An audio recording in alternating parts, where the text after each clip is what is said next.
Nimmst du mit mir die Herausforderung an, die ultimativen Piano-Arpeggio-Hacks zu meistern und sie sofort wie ein Profi zu spielen? Was sind Arpeggios überhaupt? Einfach ausgedrückt handelt es sich um einen Akkord, der gebrochen ist, der sanft und fließend gespielt wird. Aber was Arpeggios in Komposition oder Improvisation so wichtig macht, ist, dass sie jedem Stück ein Gefühl von Eleganz und Raffinesse verleihen. Eine der größten Hürden besteht darin, die Unabhängigkeit der Hände und die Geschicklichkeit der Finger zu entwickeln, die erforderlich sind, um die einzelnen Noten des Akkords reibungslos und gleichmäßig zu spielen. Eine weitere Herausforderung besteht darin, die Position der rechten Hand und die Platzierung der Finger zu beherrschen, um das Arpeggio-Muster fehlerfrei auszuführen. Darüber hinaus können Geschwindigkeit und Kontrolle ein großes Problem darstellen. Mache ich sehr gerne mit meinen Schülern, dass ich von einer Oktave steigere in 2 Oktaven, in 3 Oktaven und in 4 Oktaven. Und der Vorteil darin besteht, dass du langsam und allmählich gleichmäßig ins Tempo kommst. Wir fangen an mit Viertelnoten, eine Oktave, und rechter Hand macht den Fingersatz erste, zweite, dritte, fünfte und wieder zurück. Die linke Hand fängt spiegelverkehrt mit dem 5. Finger an, dritte Finger, zweite, erste und wieder zurück. Und das machen wir mit beiden Händen und haben jetzt also den Viertelschlag und gehen weiter in die achte, 2 Oktaven, den Daumenuntersatz nach dem dritten Finger auf das C mit dem Daumen und spielen aus zum 5.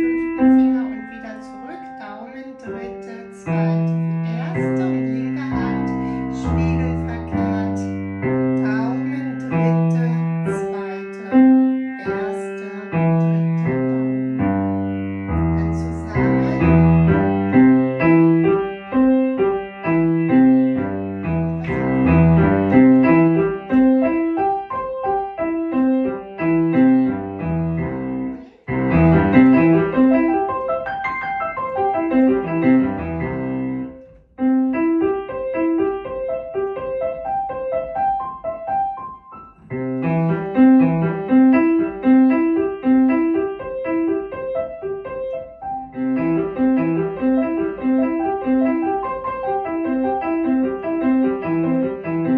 Etwas sehr Wichtiges als Bonustipp ist, dass unbedingt das Handgelenk mitgehen muss. Ohne Handgelenk wird das Spiel sehr steif und kann zu Verkrampfungen führen. Deswegen ist es ganz wichtig, dass das Handgelenk immer in die Entspannung geht zwischendurch. Also wir machen eigentlich bei Arpeggios grundsätzlich immer kreisende Bewegungen, auch um die Töne in Weiterlage viel besser zu treffen.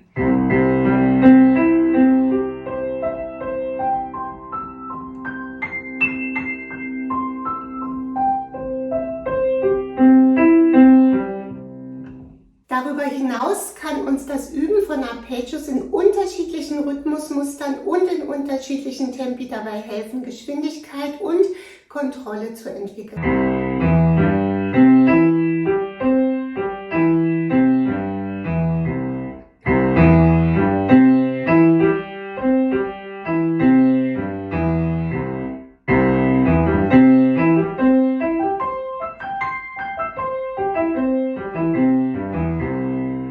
Um unser Arpeggio-Spiel auf die nächste Stufe zu heben, können wir mit verschiedenen Dynamiken, Artikulationen und Pedaltechniken experimentieren, um unserem Spiel mehr Tiefe und Emotion zu verleihen.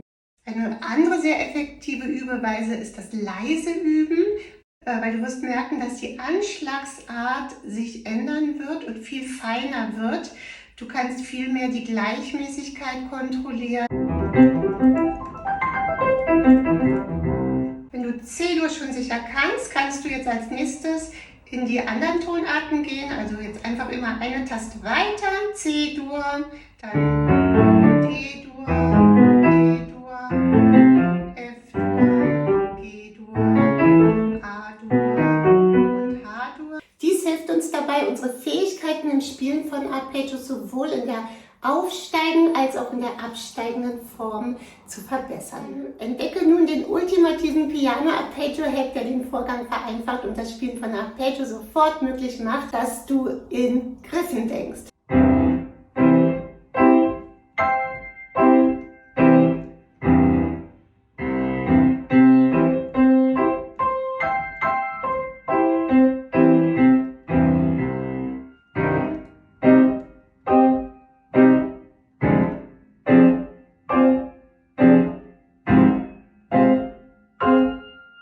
Wenn du nach diesen Griffen spielst, ist es immer gut, vorzugreifen.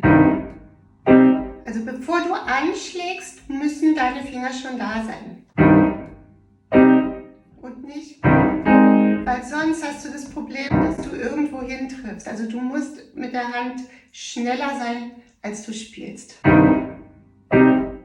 Dieser Hack ist unglaublich kraftvoll und indem wir diese Hacks in unsere tägliche Übungsroutine integrieren, können wir unsere Fähigkeiten dramatisch verbessern und das Arpeggio-Muster beherrschen.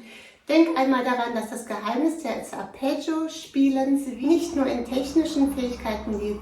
Es geht auch darum, ein tiefes Verständnis für die Musik zu entwickeln und dieses Verständnis durch unser Spiel zu vermitteln.